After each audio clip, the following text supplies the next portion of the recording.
Hello Year 2 and welcome to today's RE lesson. We'll be looking at the question, what did Jesus say about how to treat others? Can you remember any of our class rules? Why do we need these rules? Which rule do you find hardest to keep? Which rules do we have about treating each other? You might like to pause the video there and have a talk with your adult and discuss these questions. If not, I'll go through them now. Can you remember a class rule? Now, the one that I can remember is that we must put our hands up if we want to say something. The second question, why do we need rules? We have that rule so that we don't have people talking at the same time. If everybody was talking at the same time, one, we wouldn't be able to hear anyone. Two, it shows respect to each other when we are listening to what other children or other teachers are saying. Which rule do you find hardest to keep? Now this will be different for different children, so have a think for you. Which one do you find hardest to keep? Which rules do we have about treating each other?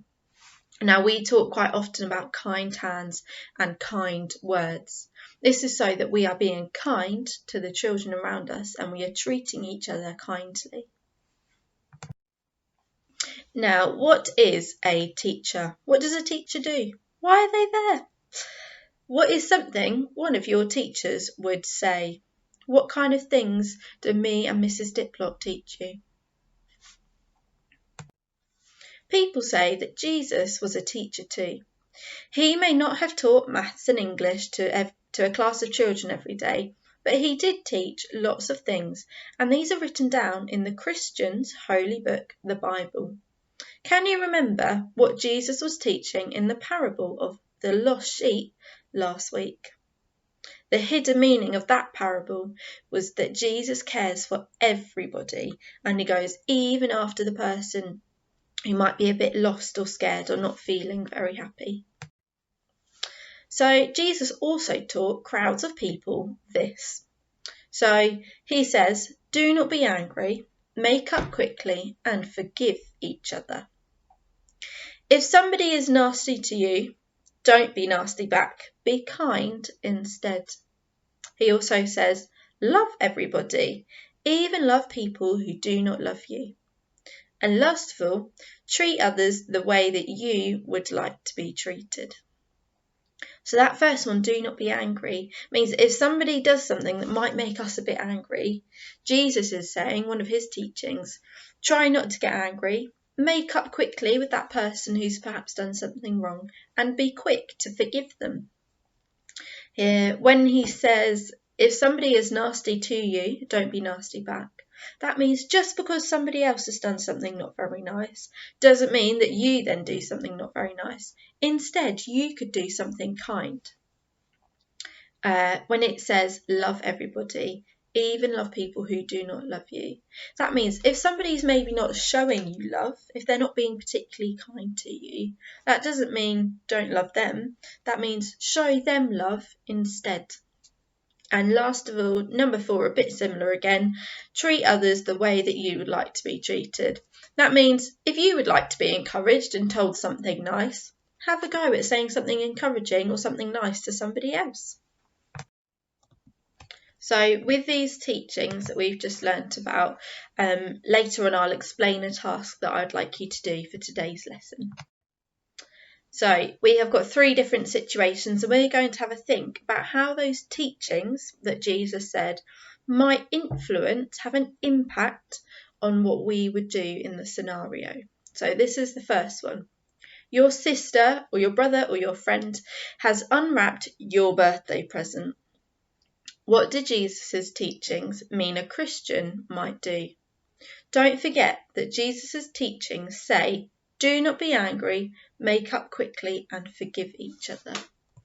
So there are the teachings. What do you think, if you were to listen to Jesus' teachings, what would a Christian do in that situation? They would try not to get angry and they would try to quickly make up with their sister or friend and to forgive that person who's opened your birthday present. Situation number 2. You are going out to playtime. Hooray! When you notice that your friend can't come with you because he or she hasn't finished tidying the book corner yet. What do Jesus' teachings mean a Christian might do? So there we go. There are the teachings again. If your friend is stuck behind tidying up the book corner, what may you do? So perhaps the teaching that Jesus says, number 3, about loving everybody, this would be a good opportunity for somebody to love somebody else. The kind thing to do would be to go and help them tidy up the book corner so that both of you can go out at break time. That's also the same as treat others the way that you'd like to be treated, because I'm sure if you were the person tidying up the book corner, maybe going to be a bit late to break time, that you would want somebody to come and help you. So if you were to go and help them, that's treating that person the same way that you would like to be treated. And situation number 3, Simon never helps you with your work, and now he is stuck on his maths. What do Jesus' teachings mean a Christian might do? So somebody who never helps with your work but is now stuck on their work. What might somebody do in this situation? Now have a look at the teaching number 2. Do not be nasty back to people who have been nasty. Instead, be kind. So maybe this boy Simon hasn't been very kind before. But just because he's not been very kind doesn't mean that the other person now needs to not be kind. That person instead could be kind and actually help him out with the work. So which class rule do you think is most important? And just to recap what we've learnt about so far. On a mountainside, Jesus taught the story of the lost sheep. That story, the parable that we learnt about last week. And the helpful lessons that we've learnt today about how to treat others. In the Bible, which is the holy book that Christians read, these stories are under a section called Sermon on the Mount. So today's task is to do these following things. So send a couple of photos in of angry faces and then making up with someone in kind faces. Can you act out at home loving somebody else? Or maybe you could actually do something to show love for one of your family members. Could you write a sentence about how we should treat other people? And which class rule do you think is the most important and why? Okay, so you can either do that on the Word document or send in pictures on Tapestry, whatever works for you.